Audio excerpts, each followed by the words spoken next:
So first off, you'll notice this first bullet point has theory with a lowercase t. And that is the informal use of the word theory. So it means that an individual has an idea about a causal relationship, but it's just based on informal, untested, loose ideas, like something like this. Look at this, there's another red car zooming past us. I have a theory that drivers of red cars are aggressive. So that's a loose theory. There's no evidence for it, maybe a little anecdotal experience that that person has had, but that's just an informal theory. Now you might think this is worthless, but actually these kinds of informal theories are often the starts of hypotheses and experiments. But let's distinguish this from a formal theory, capital T theory, and in psychology and in sciences in general, a formal theory is a general prediction about a phenomenon. So the bystander effect that we've been looking at is a theory, capital T, because there are lots of studies that support this phenomenon of people being less inclined to help others if other individuals are present. So we call this a formal capital T theory, and if you look up bystander effect in the research database, you'll find tons and tons of studies that are done to support and explore this capital T theory. And so that's like the end result. But in the middle of lowercase theory and uppercase theory are hypotheses. And hypotheses are predictions about the results of a specific study. So think about one study that supported the bystander effect. It was the smoke-filled room study. And in that study, researchers predicted that individuals alone in a smoky room would be more likely to seek help than individuals in the same smoky room with others who seem to be unconcerned about the smoke in the room. So you'll remember that little video we watched with the smoke seeping under the door, and when the person was alone, she left the room and got help, and when there were others in the room, she looked at the others to see what would be the best reaction. And that's a hypothesis. It's a prediction about the results of a specific study. So Latton and Darley stated their theory before testing their hypothesis, and in time they founded a theory. So remember when we watched the video of Dr. Latton starting to think about this, and he had a lowercase t theory. In the video, recall he said something along these lines. Maybe having 38 people witness the murder was actually the factor that caused them not to act. That was his informal theory. And that led him to a hypothesis. So they designed an experiment in which people would be alone on the phone with a man in distress versus in a group call with a man in distress. And they hypothesized or predicted that the person who was alone would be more likely to seek help than those who were in the group call. And that led to a capital T theory that followed many, many, many studies. And so now the bystander effect is the capital T theory that predicts that people will be less likely to help others if they're in a group. Many other studies predicted different nuances on the same theory, and so there's a lot of support for this capital T theory. So now within this, we have research hypotheses, and then we'll look into statistical hypotheses. So research hypotheses are the ideas. They're the statements about the results of an experiment or study. So usually they'd be written in words, like, we hypothesize that, or we predict that. So an example, people who are alone will have higher responsiveness than people in groups, and that's a prediction about what people who are alone will have. So note that this hypothesis includes the groups to be measured, the independent variable, people who are alone versus in groups, the variable that will be measured, which is responsiveness, our dependent variable, and a direction. The direction is higher, the responsiveness will be higher. So in order to be a good hypothesis, you know that it must be falsifiable, which means there has to be a way or some evidence possible that could show that the hypothesis is not supported. So you have to be able to tell or to falsify it. If you can't falsify it, it's not a good hypothesis. So that means it has to be testable. You have to be able to conduct an objective test to determine whether the hypothesis is supported. And finally, it needs to be positive at this stage. So you're going to predict an effect rather than the absence of an effect. So you wouldn't really have a hypothesis about something not happening. You're going to have a prediction about something occurring. So some examples of research hypotheses. Employees' job satisfaction is positively related to their commitment to the organization. Leaders who communicate with respect have higher quality relationships with their employees. People who work in high-stress organizations are more likely to think about quitting than those who work in low-stress organizations. So all of these are predictions about some sort of a study or experiment, a specific study, not a general idea like a theory. So we then come to an idea called statistical hypotheses, and we're going to look at this in 2 slides. So if you don't quite understand it on this slide, be patient. So statistical tests begin with the assumption that no effect is present. If you think about our criminal justice system, it's similar to the idea that someone is innocent until proven guilty. So we assume that there's no guilt until there's evidence that there is guilt. So in order to be true to that idea, that nothing is going on, that's where we start from, we form in statistics what's called a null hypothesis, or an empty hypothesis. And all that means is a statement that there's going to be no difference between the 2 groups. So in the case of the bystander effect, the null hypothesis would state that it doesn't matter if people are alone or in a group, they'll be equally likely to respond.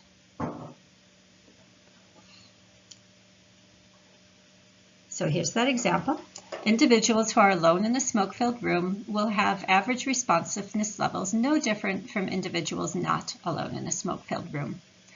And sometimes, and especially when you come to your statistics class, you'll see this abbreviated with HO, which is actually H0, and it means that the mean for group 1, people who are alone, will be equal to the mean responsiveness for group 2, people who are with others. So that's always the starting point in a statistical test. The alternate hypothesis is much like the research hypothesis. This is your predicted difference between the 2 groups. So here we have individuals who are alone in a smoke-filled room will have higher responsiveness levels than individuals who are not alone. You can see it's positive, it describes both groups, it's testable. We can create smoke-filled rooms and put individuals in it alone or not alone, and it's falsifiable. If they don't respond differently, it's been falsified. So null hypothesis, research hypothesis, the abbreviation for the alternate hypothesis is often HA, A for alternate, H for hypothesis, and we would say mean 1 in this case is greater than mean 2. Meaning that mean responsiveness for people who are alone will be higher than mean responsiveness for people in group 2, those who are not alone. So in a statistical test, we either reject the null hypothesis or fail to reject the null hypothesis. And this sounds super messy and always confusing and filled with double negatives. And it's all to the effort of not overextending what our statistics can do, or of erring on the side of caution. And so this is often a way that I like to think about it. If we reject the null hypothesis, let's reject it by crossing it off. It's rejected. What is left standing? The alternate hypothesis. So rejecting the null hypothesis is what the researchers generally desire, because then the only thing that's left is the alternate hypothesis, which is their research hypothesis. That means that the results have been supported. We're going to look at this chart on the next slide, so I'm not going to elaborate on this right now. And this states what I just said. if we reject the null hypothesis, we cross it off, we don't have evidence for it, then we can say that our evidence supports the research hypothesis. We never say that it proves the research hypothesis or that the research hypothesis is true. That's beyond the scope of science because we're relying on statistics, which is just probabilities. It means that it's likely that the research hypothesis is true, but all we have is some evidence in favor. We never will know what's true or not true. So let's look more closely at this chart. So let's take a closer look at this idea using this chart. So here's our study. We know that our IV is, let me get my pen out here. Thank you for your patience. Our IV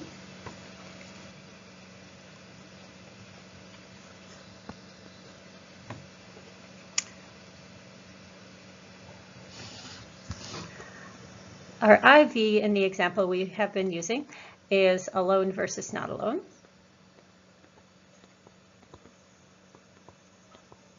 And our DV that we're measuring is responsiveness. And let's assume that we're measuring how long it takes a person to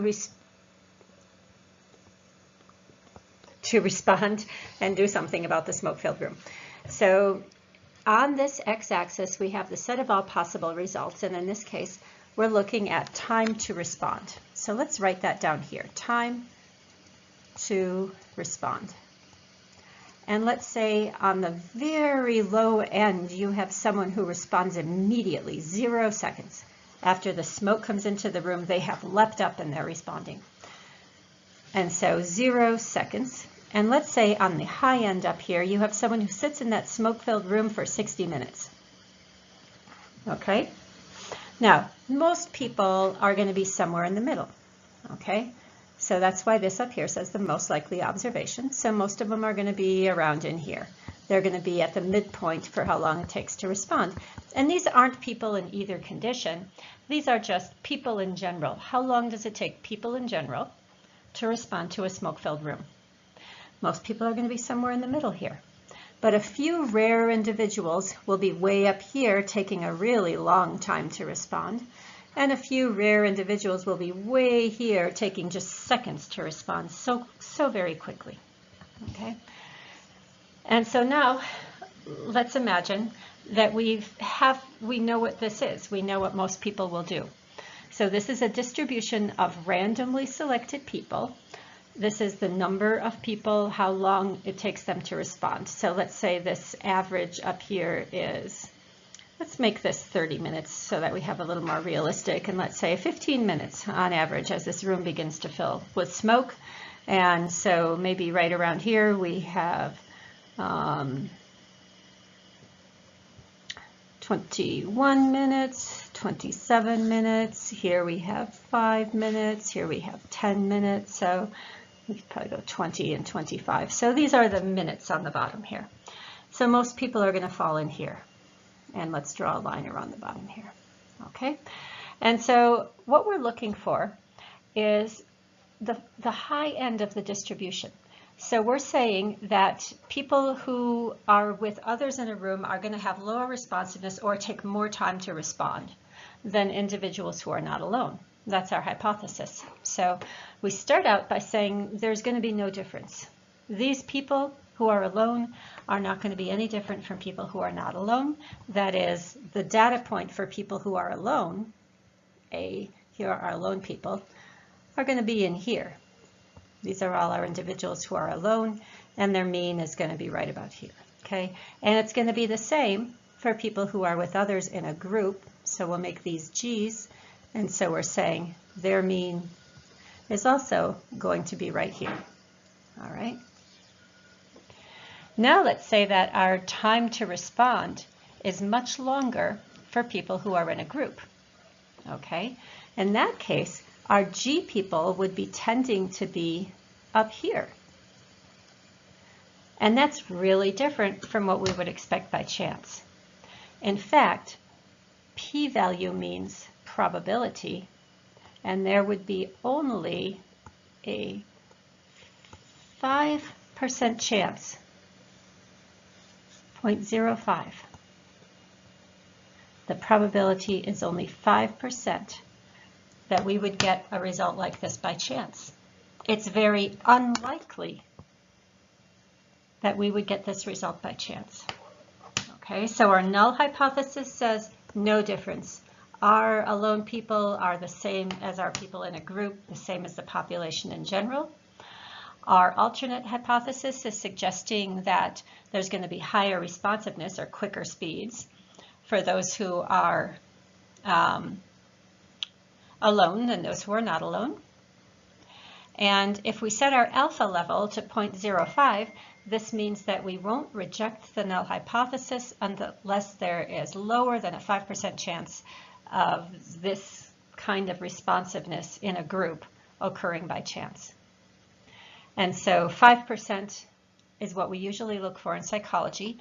It's written as p less than 0.05, which we interpret as the probability, that's the p, of this result occurring by chance is less than, there's the less than sign, 5%, and there's the 0.05. So those are the odds we look for. So it's just like if you go to the, go to the casino, what kind of odds are you looking for? In statistics, we want to be 95% chance that we're right or only a 5% chance that we're wrong. And so if we get to this level, our group of interest, these people who are not alone, in this case, are really going to be different from those who are alone, then we reject the null hypothesis, so we cross it out. And in that case, the only hypothesis that's left is our alternate hypothesis. So we say that it's supported. And when we say statistically significant, this is what we mean. It's not likely to have occurred by chance, only a 5% chance that this has occurred by chance. And in the medical sciences, 5% isn't good enough. They often, in psychology and the social sciences, we're usually happy with p less than 0.05 or a probability of 5% that this would occur by chance. But in the medical sciences, where these are usually life and death matters, they look for a probability less than 1%, 0.01, or even a probability less than 0.1%, 0.001. So if you see something like this in your writing, or you see the word statistically significant, then you're going to be happy on behalf of the researcher. That means that the result in general rejected the null hypothesis and supported their research hypothesis.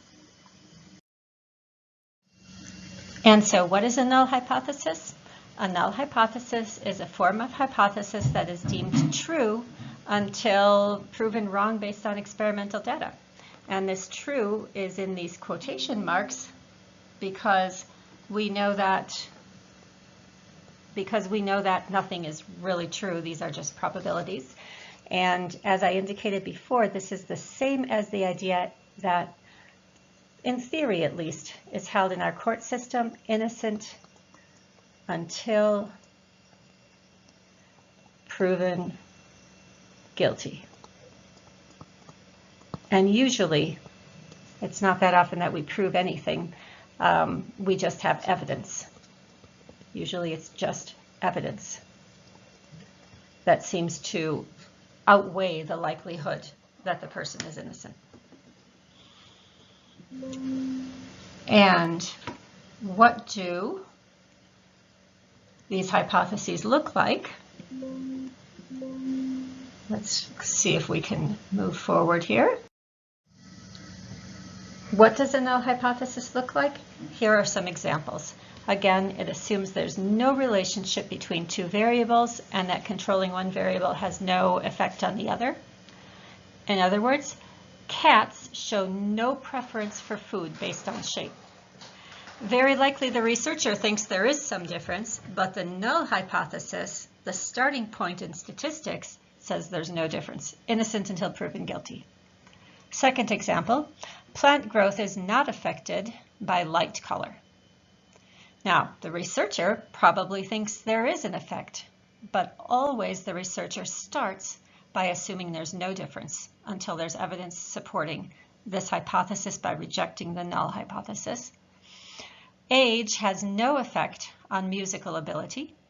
Once again, the researcher probably thinks age does have an effect, but to always err on the side of caution, like innocent until proven guilty, he or she starts with the null hypothesis that there's no effect.